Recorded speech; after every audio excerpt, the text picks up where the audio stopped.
filmmaker M. Night Shyamalan teaming with Gwyneth Paltrow's writer-husband as they are developing a series about a magic 8-ball. Will it be a hit? Don't count on it. Alec Baldwin, brother Stephen, wife Hilaria, not laughing. It's not hilarious at all. Alec drove his wife's car into a tree. Alec explains as only he can. This morning I was in this car accident. A guy cut me off in a truck. Big garbage truck. I mean, a garbage truck the size of a whale. I've never seen a garbage truck. It must have been something commercial for like taking away material from construction or something. It was the biggest garbage truck I've ever seen. Anyway, to avoid hitting him, I hit a tree. I hit a big fat tree and crushed my car, my wife's car. But it's all fine, and I'm fine, and my brother's fine, and blah-bitty-blah. My wife's car is pretty smashed up. Big tree, big fat tree. Whenever I hear Alec Baldwin say anything, all I can think about is his role in Glengarry Glen Ross. Put that coffee down. Coffee's for closers only. I mean, he inhabited that role, didn't he? He sure did. Well, this is nuts. In 1985, Gambino crime boss Paul Castellano was gunned down famously at Sparks Steakhouse in New York. 4 decades later, a Castellano estate sale has unearthed a previously unknown and unpublished Jack Kerouac manuscript from 1957. It was written just months before his seminal On the Road was published. No one is sure how Castellano ended up with it. There are no other copies known to be in existence. As I say, it was never published. It doesn't seem like an artifact that would interest a man in his line of work, but perhaps he knew how valuable it was or would be. And so now, of course, we hope that it is published. It's National Face Your Fears Day. I was trying to think what my biggest fear is. Probably heights. I get a little wobbly up there.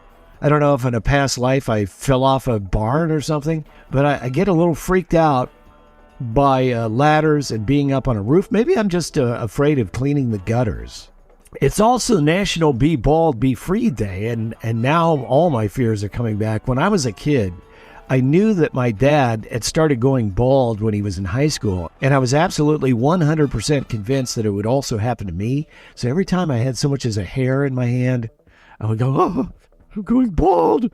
Let's see. We went to church every Sunday, and I only paid attention to the hell stuff, so I was convinced I was going to burn forever. I was also of the mind that cancer would kill me. And if cancer didn't get me, nuclear annihilation during the Cold War would first. I try not to think about it too much, but I was a really neurotic kid. I'm just here to tell you right now. Oh, yeah. Anyway, Halloween fun this time of year, right? Facing our fears. Get in line. Get in line, fears. I'd like to think I've outgrown a lot of that stuff. I mean, I have lost some hair, certainly, over the last few years, but I just feel thankful that I held on to it as long as I did. So, there we go. Nutrafol. I'm probably afraid of that, too. It's also National Dessert Day. I'm afraid I'm going to murder a pint of Haagen-Dazs. Elsewhere in healthy eating, Doritos owner PepsiCo has announced they're ditching all artificial flavors and colors. And also, they're going to introduce a line of protein-laced Doritos. So you can pretty much just live on Doritos from here on out, right? Tampa, 26-year-old man has been arrested for throwing a cheeseburger from his car at a man he had been feuding with inside of a strip club. Jordan Cotto told police he'd do it again, given a chance. Mr. Cotto was recently arrested for stealing a gun from his uncle's boat and selling it to another relative for $300. And for some reason, prosecutors just said, we're not going to prosecute him. Maybe the uncle isn't pressing charges. It's just his nephew, Jordan. He's just, that's just the way he is. Finally, well, this could have been awful. A Pennsylvania family was driving up to New Hampshire when they made a startling discovery while refueling. We had driven for 2 hours and needed to stop for gas.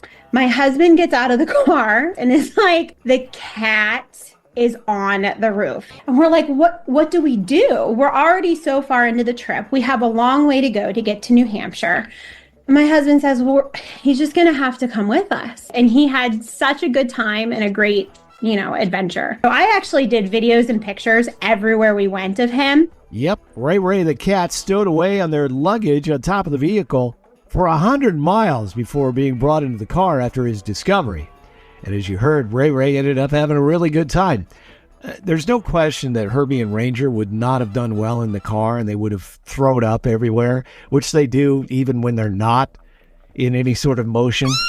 I don't think we'll be taking Herbie and Ranger on a road trip. All right, that'll do it. Have a great day, and we'll chat again tomorrow.